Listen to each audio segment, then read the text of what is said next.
رفیق، ما این خانه را با هم ساختیم. یادت هست؟ میدانم که یادت هست. ما خشت خشت این خانه را با هم چیده ایم.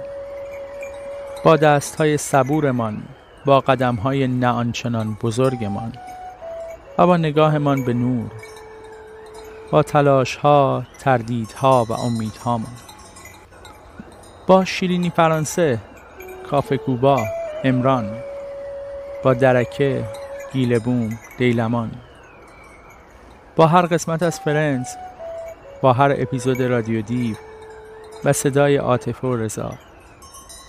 ما خانه سبزمان را با هم ساختیم که البته هنوز هم سبز است و همه چیز دارد و نور.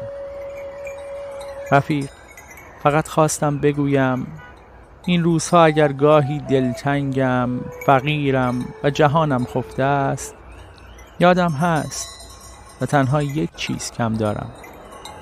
من نگاه تو را کم دارم، کولی و پرشور و آزاد.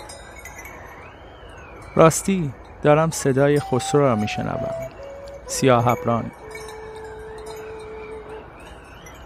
سیاه ابرانای باد و بورانای ستاره دنی ای آسمان.